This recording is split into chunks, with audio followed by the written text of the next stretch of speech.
So you stay in? Yes, my son lives just down the road. So that makes life very easy. Yeah. And yeah, so we live in Park. Yeah. We used to live in, sorry, we live in a mine. We live in the mines now. We used to live in the mines.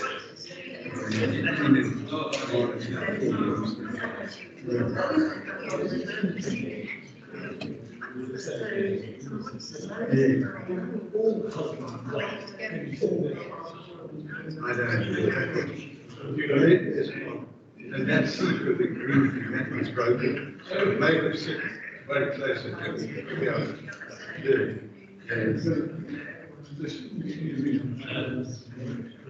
Yeah, I think that's all right. Well, last week we had lectures, you know, Hillary has keys, and it was quite difficult to get it started. Once they started, it was fun. I'm talking on Zoom. You'll be off Zoom and half an hour. It's the same. Yeah. And she was sitting in London, and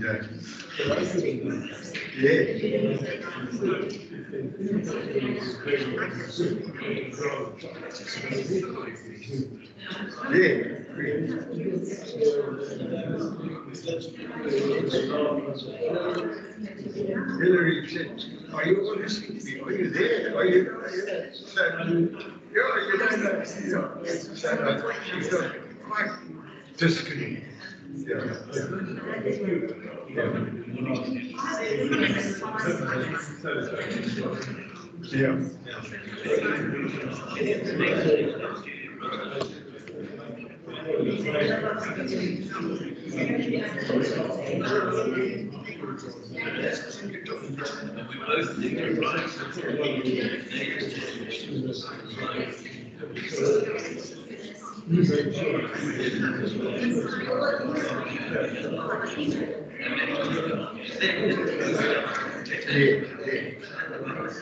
And as a lecturer, it's really like from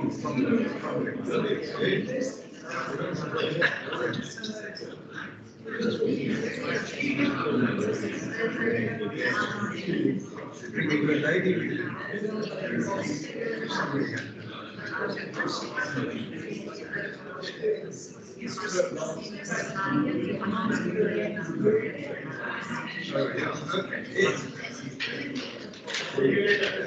yeah, okay.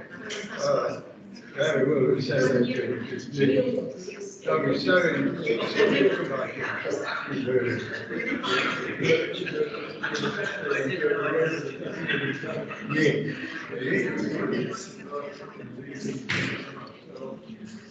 one of the most fascinating things was I stayed at a very nice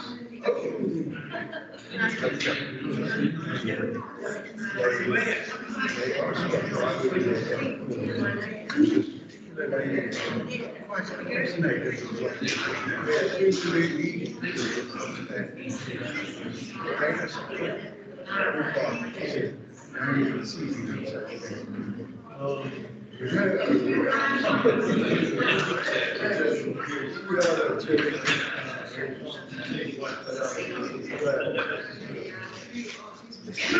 okay, then good.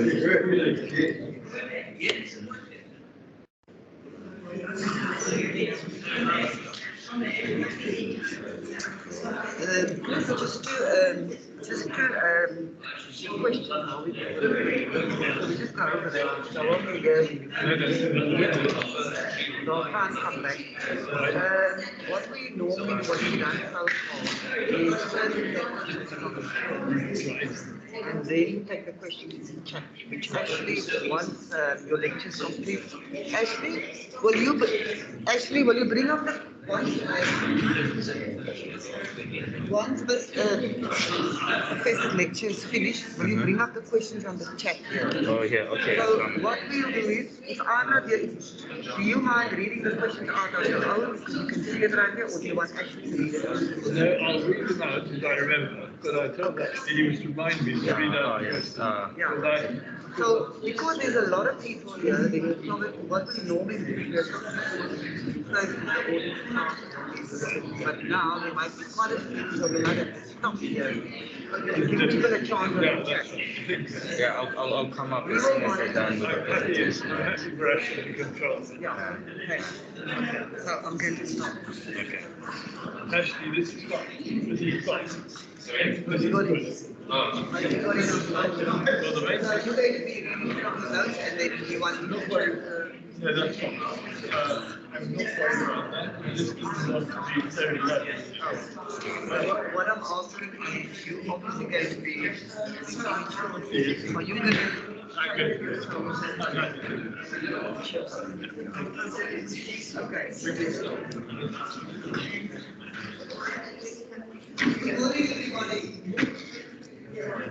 We need to start. Is everyone else? Morning. See so many more people here. Not 5 or 6. I can see the rest. Very encouraging. Welcome everybody to our second week of the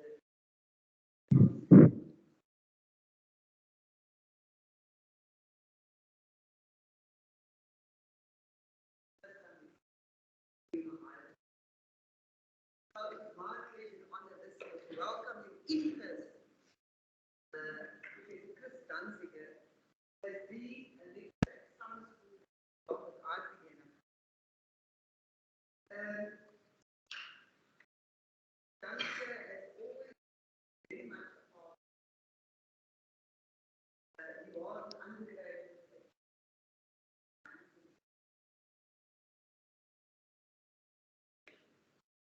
Special interest are economic and economic. Both topics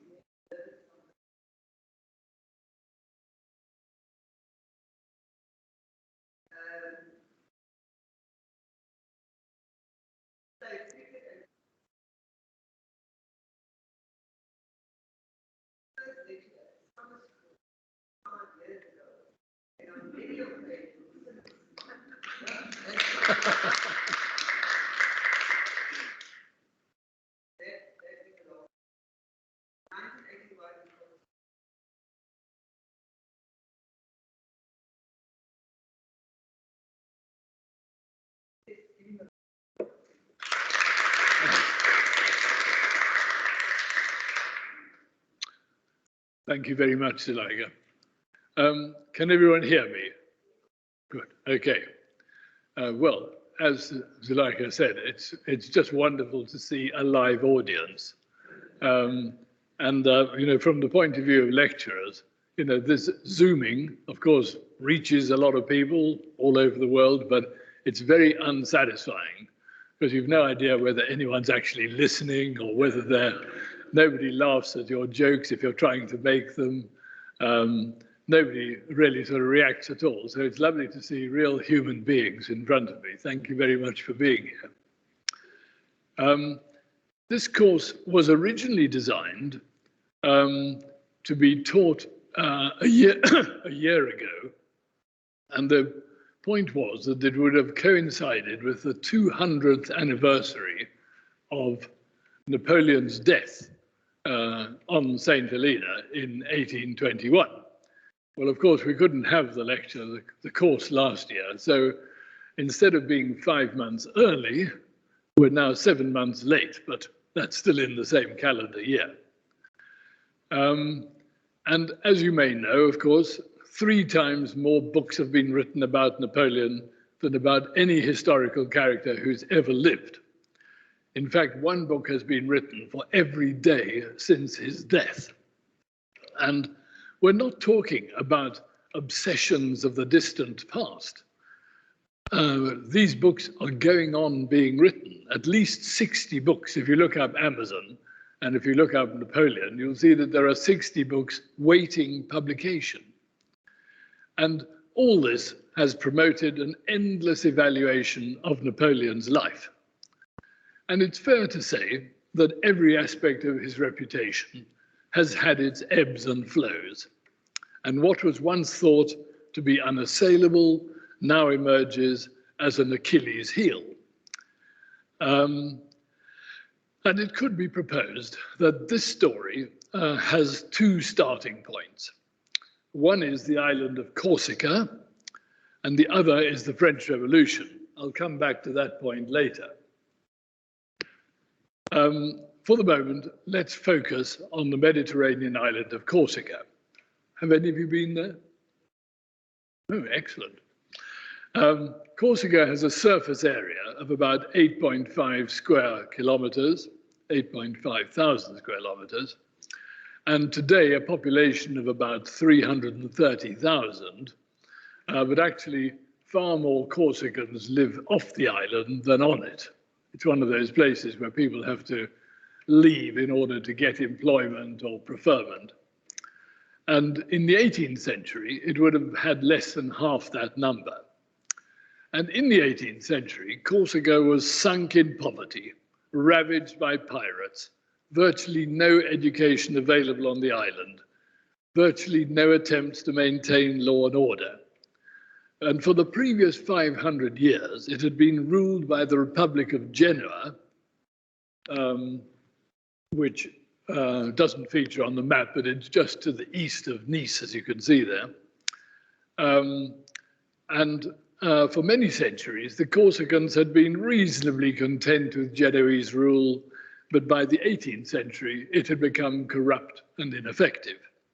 However, in typical Mediterranean style, poverty and backwardness had not reduced the Corsicans' high spirits. Corsican families were all fiercely proud, and the whole island was divided between competing clans, sometimes in alliance and sometimes in opposition to each other. And any perceived insult to any member of a clan would be the cause of a vendetta which often raged for centuries, long after anyone could remember what the cause of it had been. A dispute over the right to a chestnut tree, for example, is said to have been the cause of 36 deaths. A stolen rooster only caused 14 deaths. As late as 1954, a donkey straying into a neighbor's yard resulted in multiple injuries, 2 deaths, 2 jail sentences, and a suicide hanging. So, how likely was it that the island of Corsica would produce one of the great heroes of modern history? Well, ironically, most Europeans believed that it already produced one. And does anyone know who he might be? His name was Pasquale Paoli. And here we have Pasquale Paoli.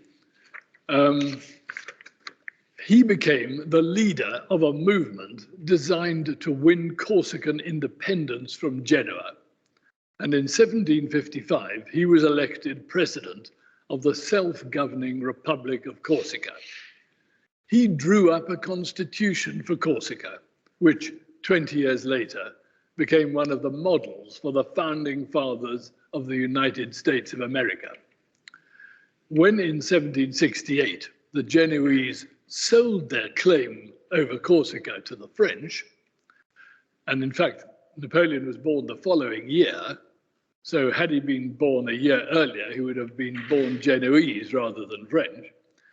Paoli then tried to resist the takeover, but had to bow to superior force, and he took refuge in London for most of the rest of his life.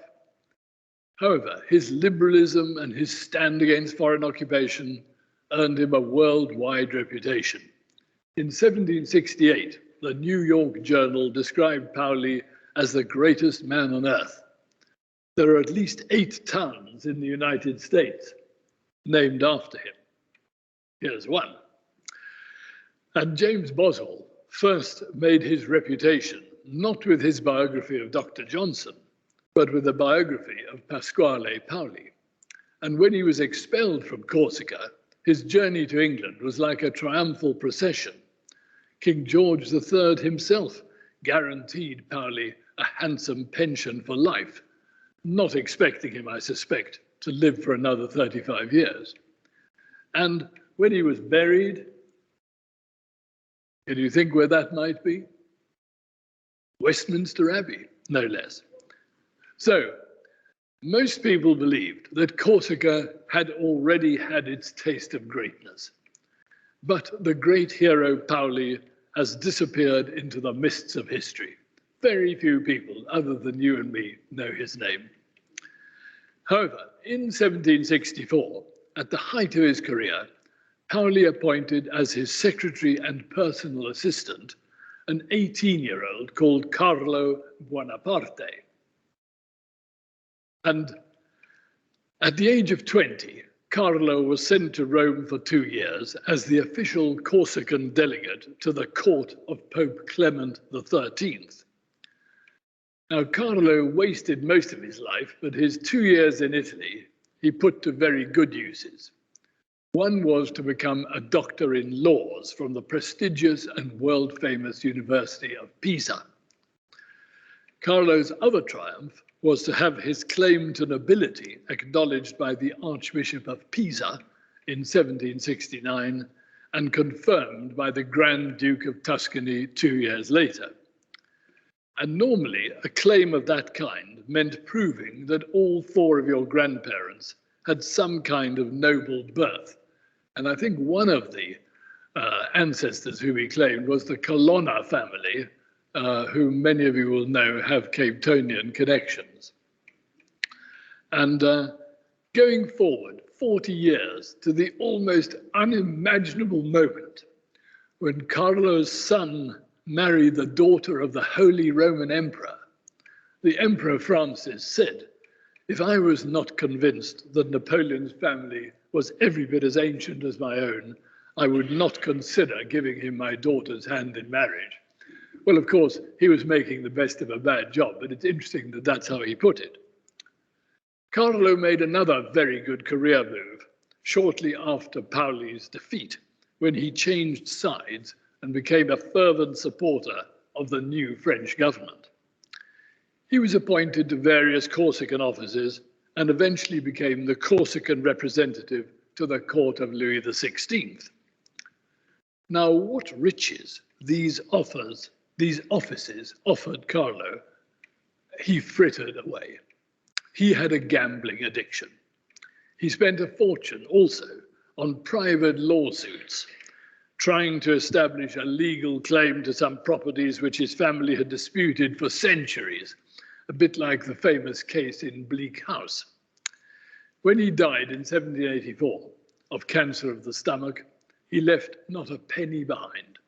For all his talents and charm, Carlo is remembered today only for the children that he produced.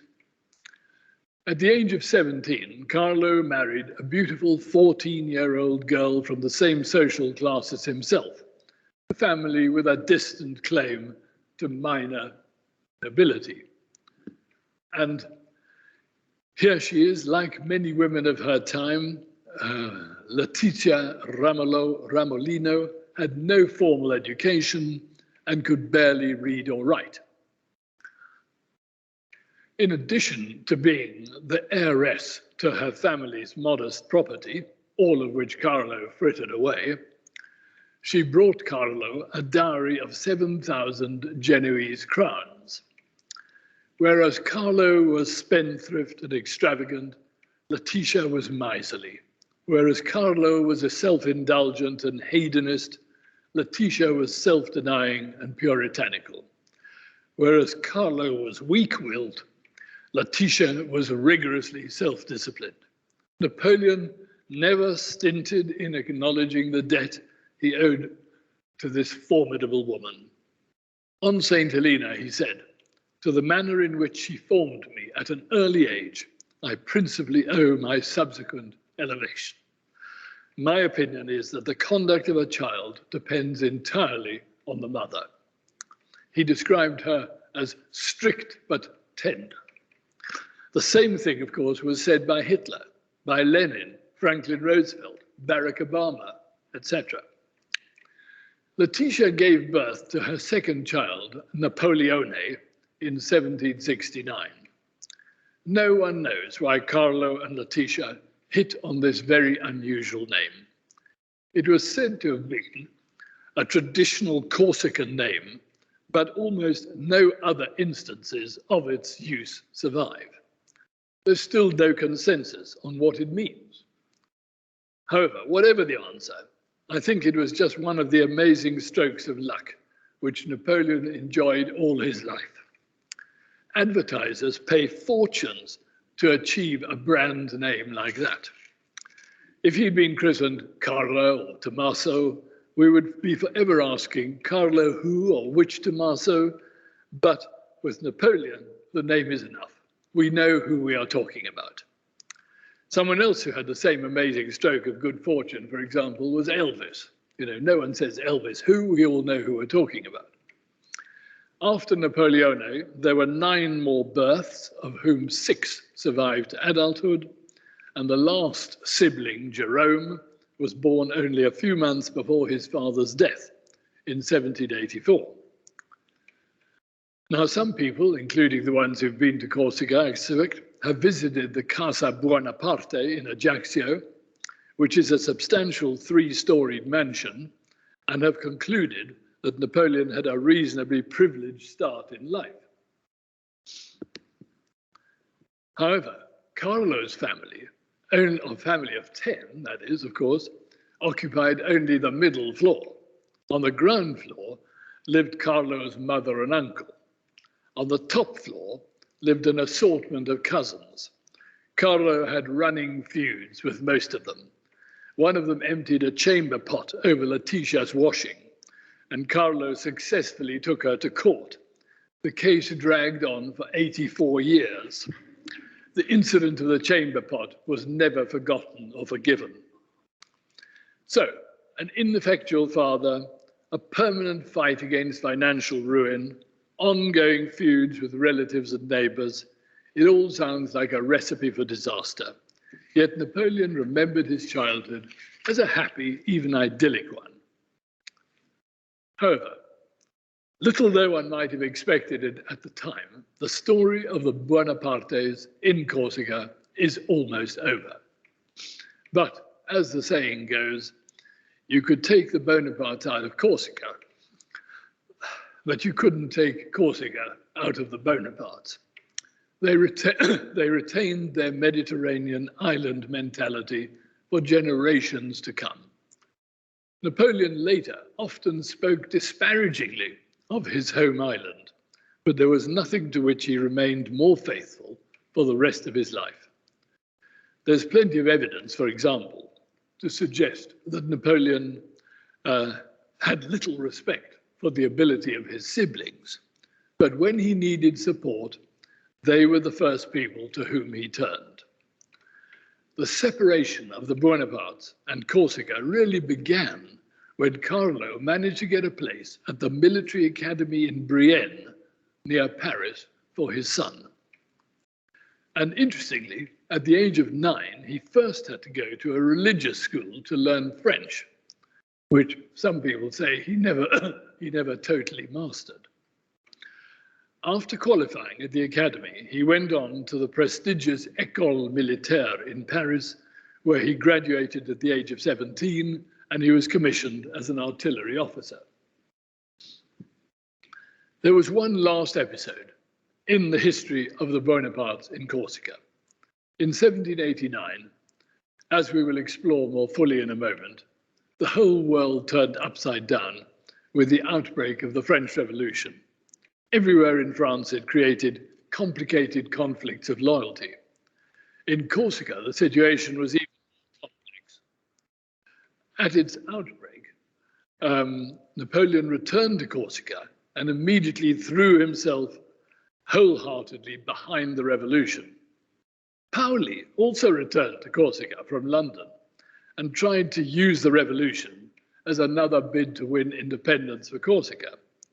For a while, Napoleon supported him, until it became clear that Paoli's sympathies were with the king rather than with the revolution.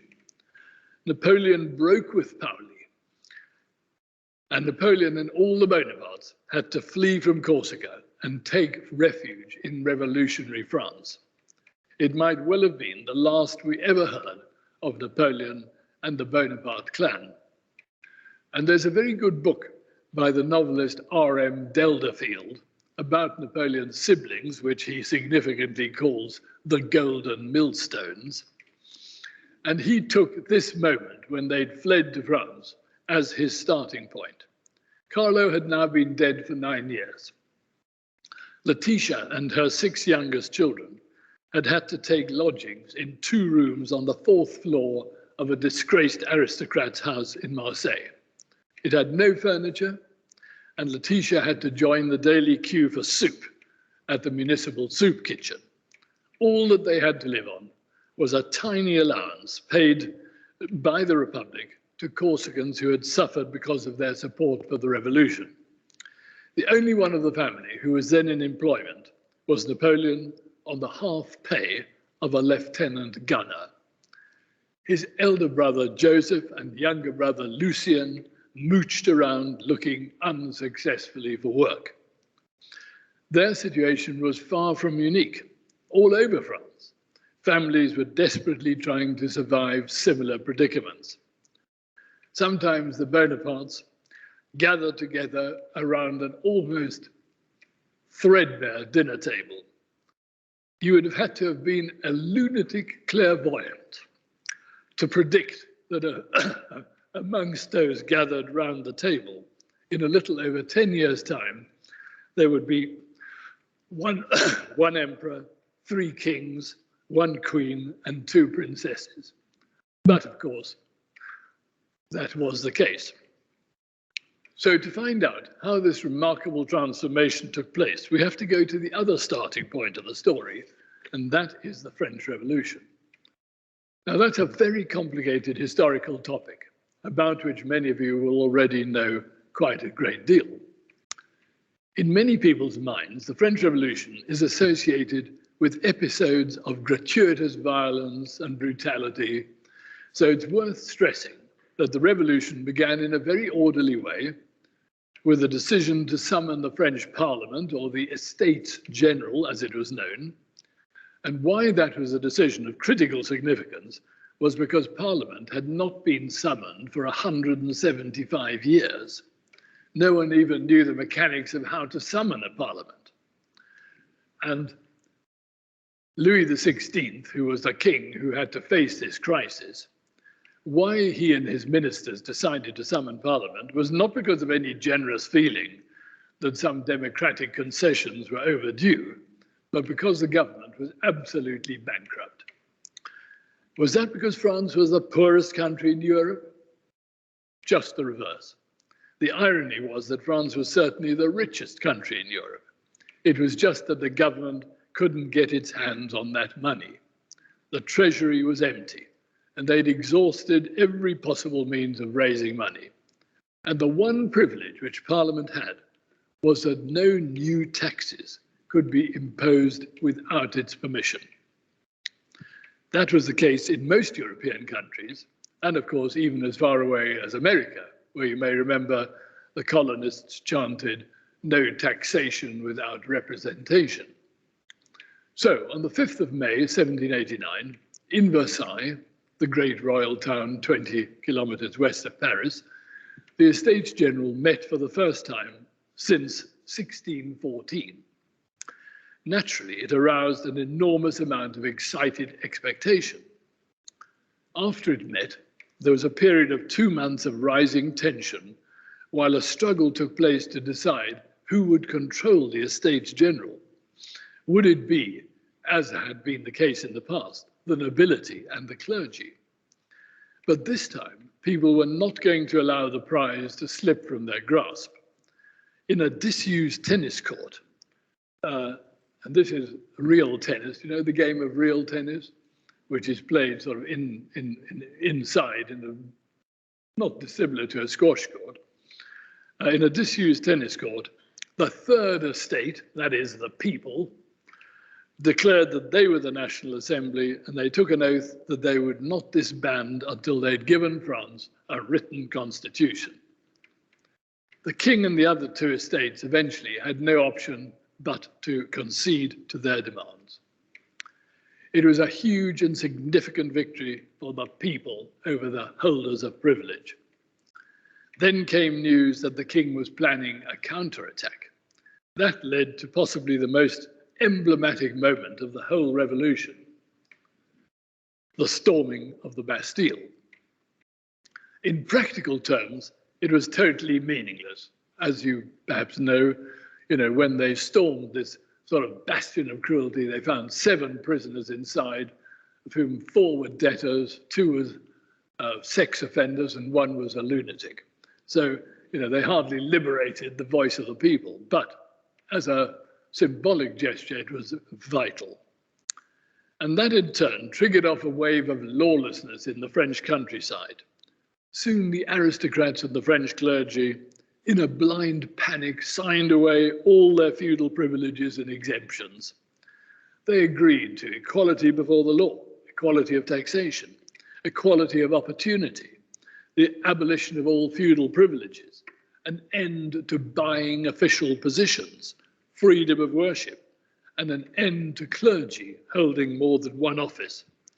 3 weeks later, all these were formalized in a document known as the Declaration of the Rights of Man. The Declaration of the Rights of Man wasn't an entirely original document, but in context it was and remains a groundbreaking document. That was September 1789.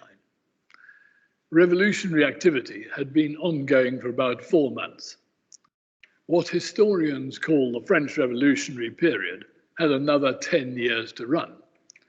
The French thought they were on the verge of launching something breathtakingly new. Little did they know that everything of significance that the revolution would achieve was already behind it. As de Tocqueville said, and he's one of history's most quotable authors, he said, "In a revolution, as in a novel, the most difficult part to invent is the end."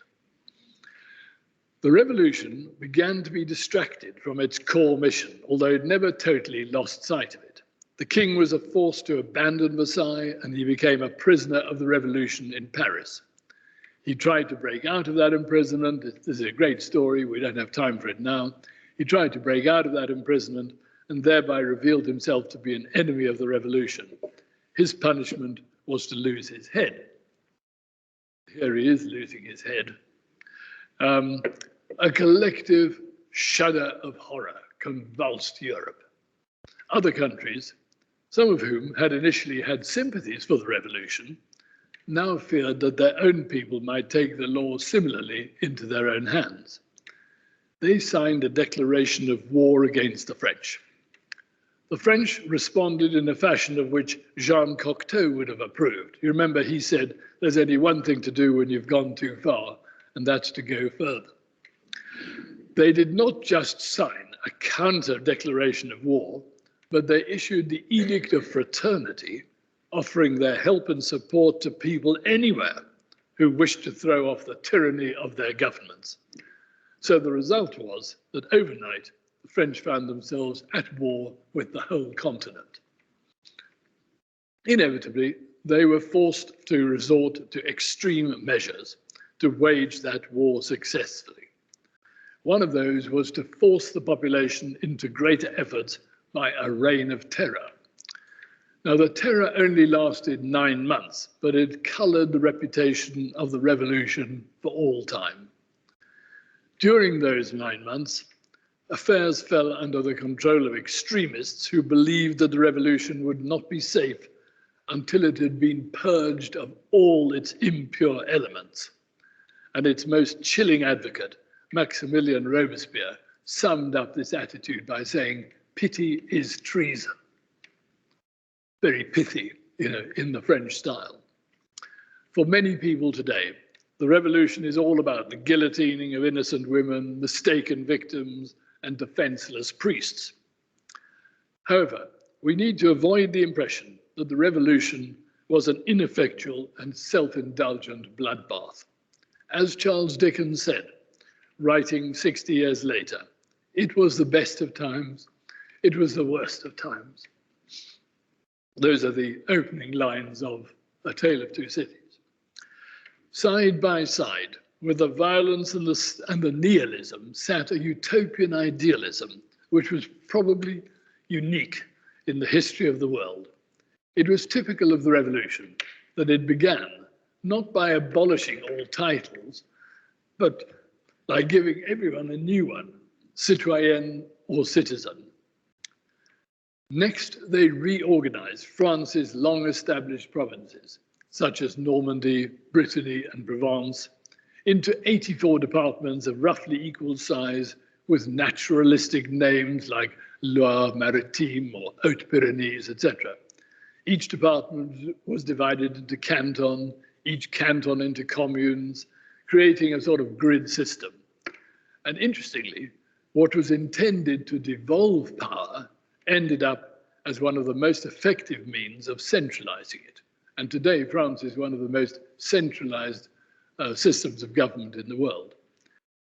And just very briefly, to go through the achievements of the revolution, you know, they scrapped the old system of weights and measures, and they invented a new one, which they based on 1/1,000,000th of the circumference of the Earth, which incidentally they miscalculated by 40%, but it doesn't matter.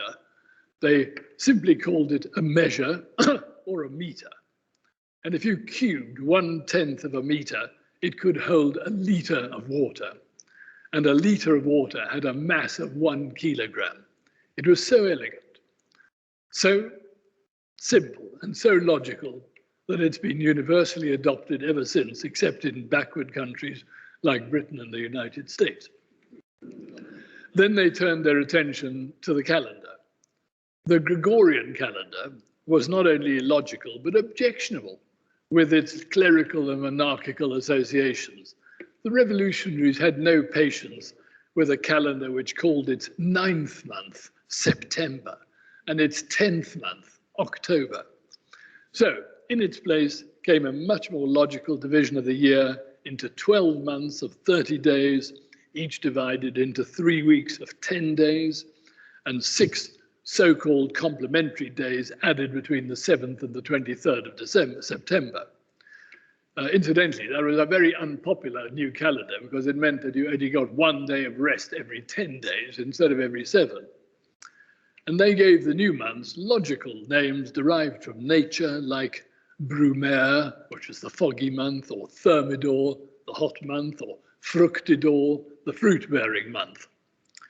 And why stop at time? In a move to de-Christianize society, they decided to abolish God and replaced him with something called the Supreme Being. And finally, just to make it clear that the world had started all over again, they called 1793 the year 1. And their capacity for radical innovatory thought goes back partly to the intellectual ferment, which had always been part of the city of Paris, and partly to the extraordinary youth of the members of the committee. The youngest member of the committee, this is the Committee of Public Safety, was 21, and the average age was 36. But of course, remember that at the same time, across the channel, the British were entrusting the prime ministership to the 23-year-old William Pitt. So these are different times. And it's no surprise that a body as radical as this would have been interested in a proposition by a surgeon named Antoine Louis for what became one of the best-known machines of all time. The name of Antoine Louis has disappeared into the mists of history. However, his design for a beheading machine was recommended to the National Assembly by a deputy named Joseph Guillotin, not because it could mass process executions, but because it was more humane and because it applied equally to people of whatever rank. And this was adopted into law, and of course it became a standard means of execution until 1971 in France. Even now, one can't help but being infected by the revolutionaries' energy and enthusiasm and ability to think outside the box. Add to that the Declaration of the Rights of Man. It's not difficult to see why the French not only found it all so intoxicating at the time, but still venerate the revolution's achievements. I have to confess, I'm one of the people who is captivated by the soaring ambition and audacity of the revolution. However, someone whose equal infatuation was arguably more important for the history of the world was a young, recently graduated artillery officer named Napoleon Bonaparte. When the revolution broke out, Napoleon was 20 years old and serving as a sub-lieutenant in the elite La Fère artillery regiment. And here is Napoleon drawn by one of his fellow officers in 1792, when he would have been 23 years old. Now, Carlo's assiduous cultivation of his connections had given Napoleon a very good start. Napoleon could reasonably have looked forward to a solid professional career in the same mold as thousands of his predecessors. However, Napoleon's career was not in the same mold as his numerous predecessors. It eclipsed that of any French soldier before or after him. And what made that possible was undoubtedly the revolution. In summary, the revolution provided Napoleon with the three indispensable conditions of his career. First, by abolishing the privileges which reserved promotion to the higher ranks of the army only to men of aristocratic birth, it made it possible for him, and of course all his peers, to rise to any rank in the army. Until the revolution, the highest rank to which he could have risen would have been lieutenant colonel. Equality of opportunity, what Napoleon called careers open to talent, remained a key element of French revolutionary philosophy. Second, the French Revolution provided Napoleon with a war in which to exercise and display his talents. Napoleon's talents were by no means limited to the battlefield, far from it, but the battlefield was always the foundation of his reputation and subsequently his power. And thirdly, because so many serving officers were either eliminated because their families had fled abroad or because they stayed and got caught up in internecine revolutionary politics, Napoleon and his cohort enjoyed unprecedentedly rapid promotion. By 1792, for example, a third of all army officers had tendered their resignations. So, as with so many other famous historical figures, the situation made Napoleon rather than Napoleon making the situation. However, these things are all more obvious with hindsight. Even at the time, Napoleon did not see the bigger picture. As I said a moment ago, when the revolution started gathering pace, his first instinct was to think that this offered a golden opportunity to renew the cause of Corsican independence. Well, that of course failed, as we said a moment ago. However, Napoleon felt increasingly confused by the direction in which events were taking. He remained committed to the Republic, but deplored the violence and brutality of the mob. In 1792, 7,000 Parisians had forced their way into the royal palace of the Tuileries and forced the king to drink a toast to the Republic and to wear the red cap of liberty. Napoleon may have been a Jacobin, in other words, an extremist in Corsica, but in France, he became a moderate in favor of law and order and strong government. Napoleon's career took another turn in 1793 when he was allowed, in spite of all the unofficial leave he'd taken in the past 5 years, to rejoin the 4th Artillery Regiment, then stationed in Nice, to fight a French royalist army who had seized the port of Toulon with British help. And the siege of Toulon, this was the first major engagement in which he took part. It proved to be the making of Napoleon. And he drove the British off from Toulon, often thought to be a sort of piece of military genius. Actually, what happened was he realized that the existing position of the guns couldn't quite reach the British ships, so he brilliantly moved them forward 500 meters. That's how you become a genius. And the port was recaptured, and at 24 years old, he was promoted to the rank of Brigadier General. Once again, Napoleon's career had been made safe, or had been made, or you might say rescued, by the revolution. So, was it all one unbroken path of glory from there until he became first consul in 1799? Far from it. The first thing that happened was that he was briefly caught up in the backlash against Robespierre and the Reign of Terror when it ended. It's a long story, but he was even imprisoned for a few days. It was the sort of thing which for so many people had led to the guillotine. But Napoleon managed to persuade the investigators that he was totally non-political, and he was released. Now, what he wanted now was a military posting that would offer the prospect of glory. What he got instead was the command of the Army of the Interior, fighting against royalist rebels in the Vendée in the west of France. Napoleon knew that you do not win glory by killing other Frenchmen.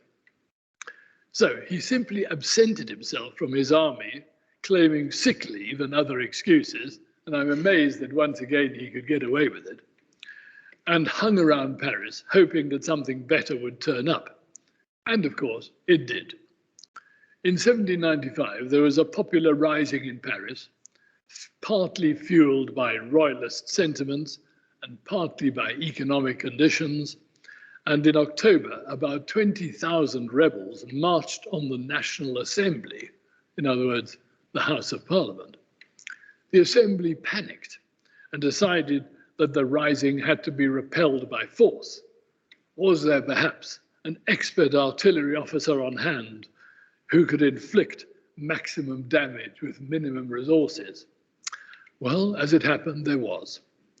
And Napoleon's strategic placement of his guns was completely successful in defending the assembly. And this incident has always been known as the whiff of grape shot, because Napoleon's artillery didn't have any ammunition, so they just did what people did very often in those days.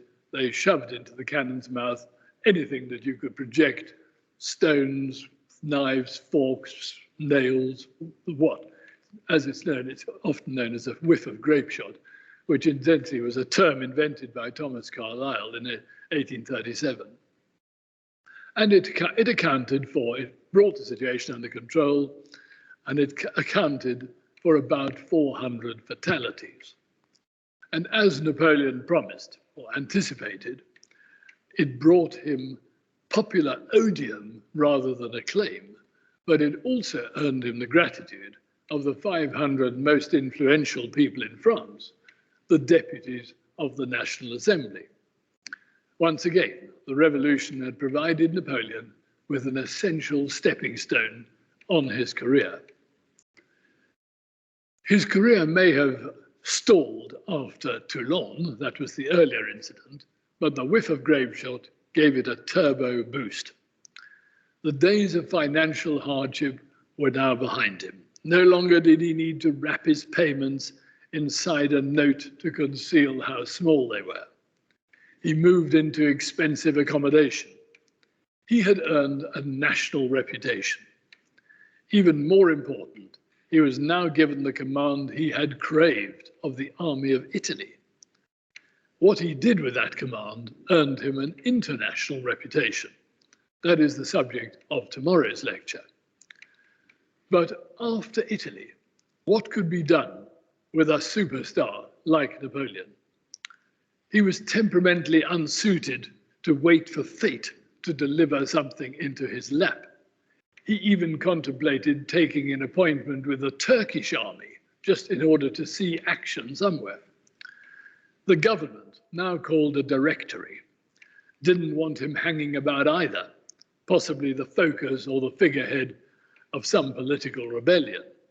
So instead, they approved of one of Napoleon's wilder plans, which was to sail to Egypt as the first step towards cutting off Britain's trade with India.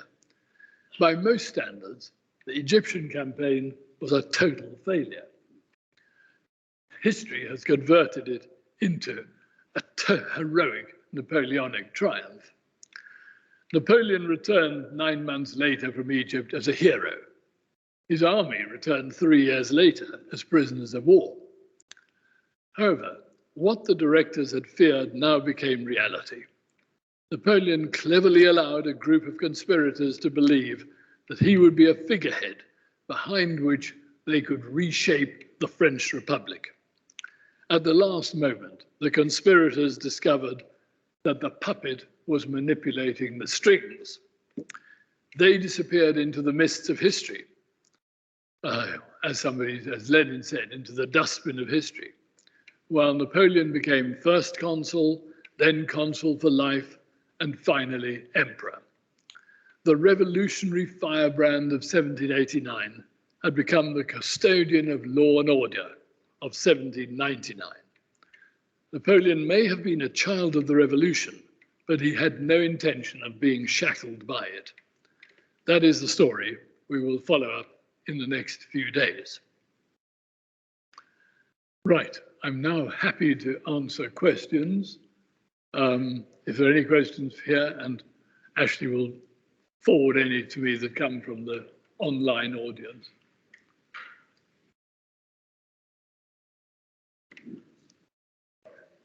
Right. Okay.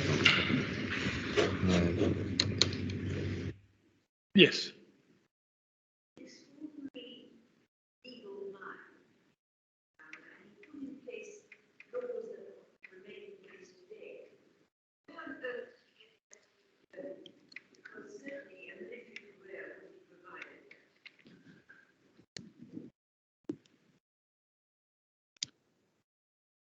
The quick answer to that question is that that is the subject of lecture 3. I mean, the whole of lecture 3 is about that. But he didn't really have a legal mind in only in a layman's sense. He had no legal knowledge at all. And we'll see when we look at the Code Napoleon that in a sense he's simply accelerating a sort of process which other people are carrying forward. We'll talk about it on Wednesday. Yeah. I missed the name of who really was the first leader of the revolution when Napoleon was sort of just a junior officer. When I just misheard it, or I didn't hear the name. Well, probably I didn't give it. I don't think there wasn't really a leader of the revolution in that sense. There was a man called Mirabeau, who was the first sort of prominent figure, and then he was judged to be too moderate, and so he was replaced by Robespierre. And Robespierre, of course, was the sort of face of the remorseless terror. And when he was guillotined in 1794, then after that, there are no great figures in the revolution. All the great figures, Danton, Marat, Corday, etc., all those people actually were pre-Robespierre rather than post-Robespierre.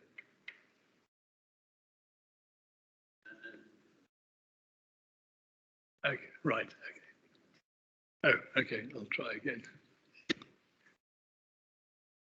Yeah, at the back.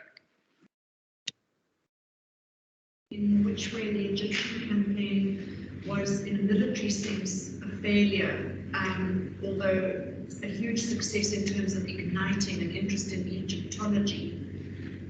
The military, Britain's trade to India then, I mean, which route were the ships taking? Because I thought they went sort of.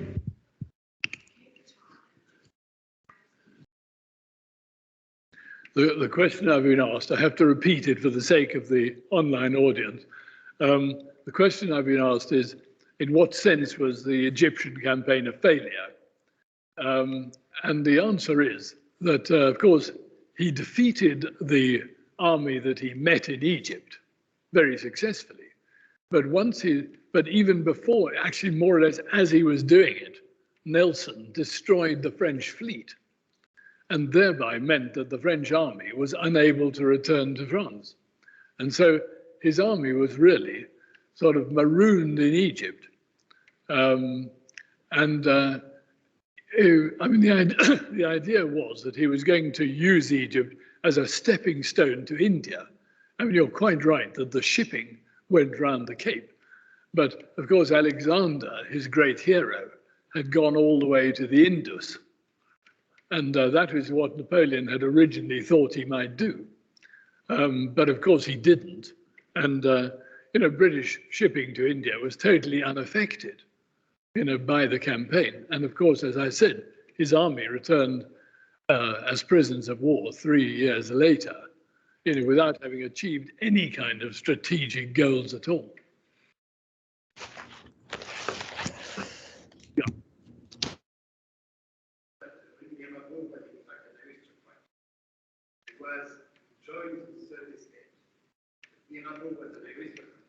Yeah.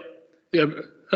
I'm said that it's interesting to note that Mirabeau, who was the first great leader of the revolution, was in fact an aristocrat. That was the case with quite a lot of the great figures of the revolution. They were aristocrats who believed in the mission of the revolution. And of course, once they'd made that change, of course, they were naturally in a position to, as it were, gain fast promotion.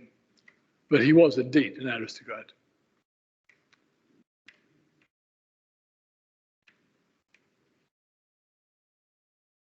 Oh.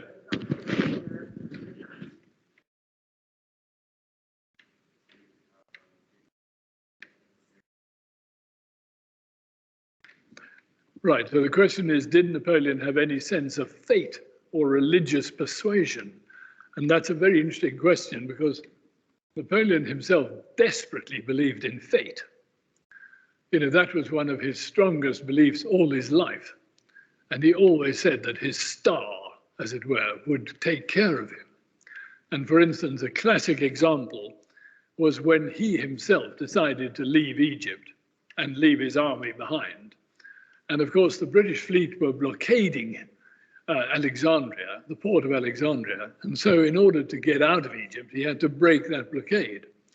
And the French captains on the ones that were left, I mean, they refused to go. They said, we will just be taken prisoners. So Napoleon said, wait until there's a storm. Then they'll stop looking out for us. And that's what he did. And he said, my star will make sure that we get through. And it did. And, for decades, his star always seemed to work. This was another illustration where it did. As far as religious persuasion is concerned, I don't think Napoleon had any personal religious convictions. He became a sort of practicing Catholic in order to ensure popular support, because he realized that the French at heart were basically good Catholics. But he himself had virtually no religious convictions.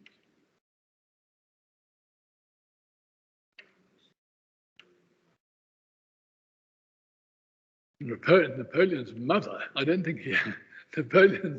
The Colonna family, I'm asked what the Cape Townian connections with Napoleon's family was. The Colonna family, who may have been distantly related to Napoleon's father, they've had quite a lot of Cape Townian connections. And they owned a grand estate in Camps Bay, and you may know there's a Colonna Avenue somewhere in Constantia and so on. I mean, they had quite a big impact, but it's a very remote connection. Yeah. You mentioned that Parliament hadn't met for 180 years or so, and all of a sudden met. But who would have been the parliamentarians in order to meet? Well, they had to suddenly, I'm asked, if Parliament had met for 175 years, who were the parliamentarians who met?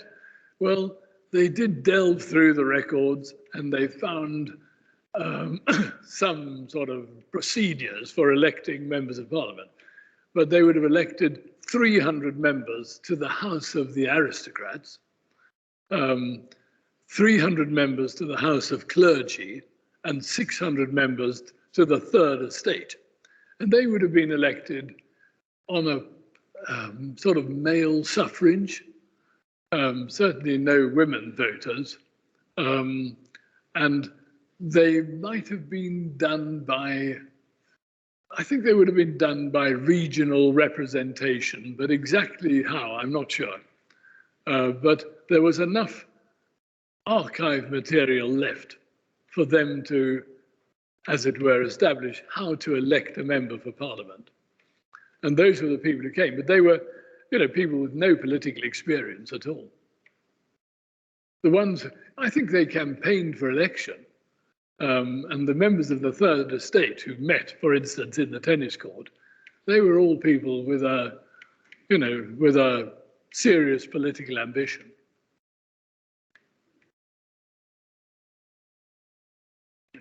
Anything more? Okay. Right. Yeah. You mentioned that the guillotine was abolished in 1971. It's 1981. Well, there we go. Thank you. It was used in the late 70s. Yeah. It was Minister Mitterrand, Madame there. Thank you for correcting me. I thought it had been abolished in 1971, but it was abolished in 1981. Yeah. Yeah. Okay. Okay. If there's nothing more, then I look forward to seeing you in the morning. Thank you.